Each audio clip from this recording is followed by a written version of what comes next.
Aline Baldassari, Bernard, juste à côté, donc dans le studio voisin. Bonjour. Bonjour. Alors, Yodana. on va aller droit au but. Les exportations de perles sont presque totalement à l'arrêt aujourd'hui. Vous le confirmez? Complètement. Les raisons sont diverses, mais il y a effectivement plus de grosses exportations, c'est impossible. Alors, ce qui veut dire concrètement que ça se passe comment dans les fermes perlières, par exemple, elles ont fermé, tout est à l'arrêt, on a licencié tout le monde. Comment ça se passe? Il y a de tout. Il y en a qui ont fermé, il y en a qui réduisent, c'est-à-dire qui se contentent de faire un petit peu de maintenance des nacres et maintenance de leur ferme. Et puis, il y a ceux qui survivent, qui arrivent à tenir le coup, ceux qui avaient un petit peu de réserve. Donc, il y a un peu de tout. Mais globalement, le secteur est sinistré. Actuellement, hein. Oui, le secteur est sinistré. Alors, en grande partie, pour quelle raison? Il y a la Covid qui bloque tout. C'est la principale raison, c'est-à-dire que les greffeurs, par exemple, ne peuvent pas venir ici, etc. Alors, d'abord, on va quand même rappeler que notre secteur, qui est un secteur un peu particulier, avait été déjà un petit peu en difficulté à la fin de l'année dernière. Nous avons connu une baisse de prix un petit peu incompréhensible, mais c'est comme ça, hein, les marchés qui parlent. On peut rien faire à ce niveau-là puisque ce sont des étrangers. Donc déjà, le prix avait baissé en fin d'année dernière et avec le Covid, ça s'est bien sûr accentué. Deux raisons majeures: les greffeurs qui rituellement partent en vacances au mois de décembre ou novembre pour leurs vacances annuelles, n'ont pas pu revenir. Pour deux raisons, trois raisons. Leur pays ne voulait plus qu'ils sortent, notre pays ne voulait plus qu'ils reviennent, et tout ça pour des raisons sanitaires. Et il n'y a plus de liaison aérienne entre la Chine, le Japon, la Chine et Tahiti. Il n'y a plus de liaison aérienne. Alors, effectivement, de toute façon, même s'ils voulaient venir, ils ne pourraient pas. Et la deuxième grosse raison, hein, la plus importante, c'est toujours pas de liaison aérienne, excusez-moi, c'est tôt le matin, c'est difficile. Les acheteurs ne peuvent pas venir. Nous travaillons dans un secteur de grossistes. Hein, on ne parle pas d'expédier 10 perles ou 20 perles, on parle d'expédier 50, 100 000, 200 000 perles. Donc les acheteurs, ils viennent pour les acheter, pour les voir, pour les examiner, les perles. Et là, ils ne peuvent pas venir. Pareil, pas de liaison aérienne, ils ne peuvent pas venir. Donc, pas d'achat. Et on ne peut pas changer d'acheteurs, sont toujours les mêmes. Ah bah alors, écoutez, ça fait 40 ans que c'est les mêmes. Je ne crois pas que ça puisse changer. Pour l'instant, on a bien essayé. Vous savez, on a des formules de promotion qui existent depuis déjà 30 ans et qui n'ont rien donné. On a essayé d'ouvrir des nouveaux marchés, mais ça marche pas. Là, les Chinois et les Japonais sont les acteurs historiques de la perle.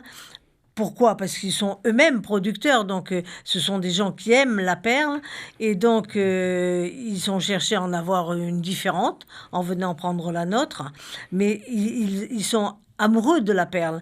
Les autres pays, pas très très amoureux. Alors, si bien que vous ne voyez pas de perspective, pas de coin de ciel bleu à l'horizon, il faut vraiment attendre que cette crise de la Covid passe? Alors, le Covid ou la Covid, je ne sais pas comment on dit, on ne sait pas ce qui va advenir de cette épidémie. On n'a pas de visibilité, mais pas seulement nous. Personne n'a de visibilité sur ce Covid. Alors, que dire? S'il s'arrête dans 3 mois, ben, ça risque d'aller mieux, parce que si on rouvre les frontières et les liaisons aériennes, ça pourrait aller un peu mieux, mais on ne peut pas savoir aujourd'hui. On ne peut pas savoir. Bon, il est clair que le jour où le Covid s'arrêtera, il y aura une amélioration, dans toute façon, parce que les gens ont besoin de travailler. Ces gens qui sont à l'extérieur, ils n'ont pas fait faillite, eux. Hein. Ils travaillent peut-être sur d'autres perles ou sur autre chose. Ils ont besoin de marchandises. Donc, ils reviendront un jour ou l'autre. Mais on ne peut pas savoir quand. Ceci dit, il faut aussi se dire que c'est une crise conjoncturelle et pas structurelle. Hein. Donc, on va attendre, on va serrer les poings, on va se battre. On ne va pas se laisser abattre. Il faut absolument... Alors, l'idée, c'est aussi... Ne pas se laisser abattre, c'est-à-dire de redécouvrir une méthode de commercialisation plus efficace. On a jusque-là, il faut l'avouer, pas été très efficace. Donc il faut aujourd'hui se redécouvrir, trouver des nouvelles voies. On retrouvera jamais l'âge d'or qu'on a connu il y a 30 ans. C'est fini, ça, jamais on le retrouvera. Mais l'idée, c'est de revenir à des prix corrects qui laissent vivre les gens. Les gens, surtout dans les îles, ont besoin de vivre. Donc l'idée, c'est de trouver des moyens d'arriver à un prix correct pour faire vivre tout le monde. Tout le monde, oui, parce qu'aujourd'hui, le prix, il est de combien? Le prix de la perle en Polynésie? Il est... Statistiquement, il est si mes souvenirs sont bons, il doit être à 600 francs, 500-600 francs, le gramme. Mais bon, dans la réalité, il se passe d'autres choses. On ne sait pas. Vous savez, c'est un secteur privé, donc les choses sont toujours un petit peu confidentielles. Donc on ne sait pas trop, mais on sait qu'il y a des prix qui sont bradés. Il y a des gens qui tiennent la route et qui ne bradent pas. Là c'est pareil. Hein. Vous savez, on est presque 500 quand même. Hein. Donc il y a un peu de tout. Il y a un peu de tout. Alors, sur toute la chaîne, en tous les cas, tout le monde est impacté. Je pense donc aux producteurs, aux bijoutiers, tout le monde. Toute la chaîne est impactée, même les vendeurs de Nucléus. Tout est impacté. Tout le monde, toute la chaîne, oui. Et beaucoup les bijoutiers, bien sûr. Oui. Parce que les bijoutiers, eux, ils vivent aussi essentiellement du tourisme. Et comme vous le savez, le tourisme s'est écroulé. Même les acheteurs ne sont pas seulement des acheteurs chinois et japonais pour la bijouterie. C'est les Américains, c'est les Européens, c'est tout le monde pour la bijouterie. Et donc, il y a beaucoup de liaisons fermées. Et puis, les touristes ne viennent pas. Donc, voilà.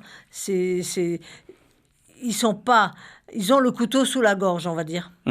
Ce qui veut dire concrètement qu'au sortir de cette crise, la perle de Tahiti, de la Polynésie, je devrais dire, va perdre de toute façon inévitablement de sa valeur? Non, les perles sont toujours jolies.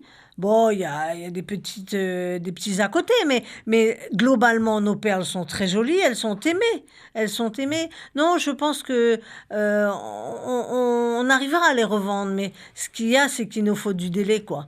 Et puis, il y a une chose, c'est qu'on a besoin aujourd'hui de coopération et de participation et de concertation. Et je le dis là aujourd'hui au micro parce que c'est important. Nous sommes donc presque 500 et on a besoin de communiquer avec notre organisme de tutelle, avec les autorités qui s'occupent de nous. On a besoin de concertation, plus qu'avant. Parce que, pareil, avec le Covid, il y a eu beaucoup de frustration. Et là, il faut absolument que dans les mois à venir, on puisse participer, se concerter entre nous déjà et avec notre ministre de tutelle, qu'on reparte sur de bonnes bases. Alors, vous concertez en même temps. Est-ce que c'est possible? Parce que la concurrence, j'imagine, va être farouche en plus en cette période de crise. Oh, elle l'était déjà. Il y a des très belles perles dans le monde, autres que les nôtres. Elle existait, mais là c'est pareil. C'est à nous de redécouvrir comment mettre la nôtre en avant plus que les autres. On a ce travail à faire qui n'est pas fait complètement. On fait de la promotion et tout, mais on n'est pas parfait. Hein. On est loin d'être parfait. On a besoin d'apprendre et on a besoin d'apprendre à communiquer mieux. Mais notre perle, elle est aimée. Il n'y a pas de souci. Les gens, même par exemple l'Europe, qui n'est pas qui est loin d'être un gros marché. Les Français, par exemple, connaissent bien la perle et ils l'aiment, mais ils l'achètent en bijouterie, quoi, un petit peu. Ils sont pas, il n'y a pas de gros marché, quoi. Hein. C'est du marché de détail. C'est bien qu'en observant comme ça le classement, la perle de Tahiti, la polynésienne, elle est classée où ou comment? Il y a la perle birmane qui est presque intouchable, si j'ai bien compris. Oui. Non, il y a l'australienne, il y a la fidjienne, il y a j'ai peut-être un trou, mais enfin, je dirais en 3e ou 4e position au niveau du prix, quoi. Oui. Alors, certains perliculteurs ont dû revoir les salaires de leurs employés à la baisse. Vous arrivez, vous, à mesurer les conséquences sur le terrain social? Il y a eu des licenciements inévitablement? Oh, c'est probable, mais on ne peut pas. Comme je vous ai dit, nous sommes dans le privé totalement. Et bon, les gens communiquent pas toujours entre eux. La CPS ne nous dit rien. Donc, on ne sait pas. On sait qu'il y en a un peu. Il y a surtout des réductions d'horaires. Mais c'est pas un bon plan dans notre secteur. Parce qu'en fait, s'il y a du travail, il faut que ça soit du travail à temps complet. Hein. On aurait besoin de moins de monde, mais ceux qui sont présents doivent travailler à temps complet. Donc c'est vrai que les réductions d'horaires, elles existent, mais elles ne sont pas tellement utilisées à cause de ça. Il y a plus effectivement de licenciements.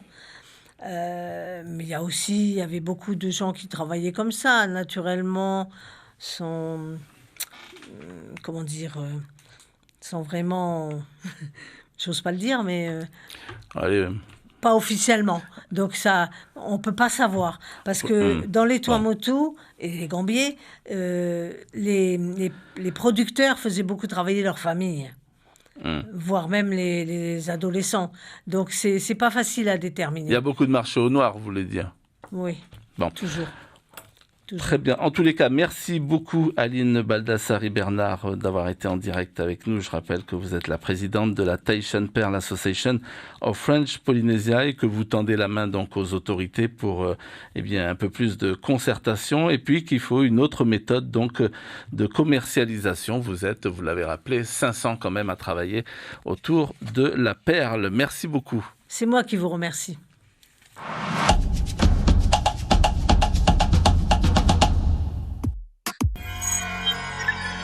Retrouvez ce programme en replay sur notre site internet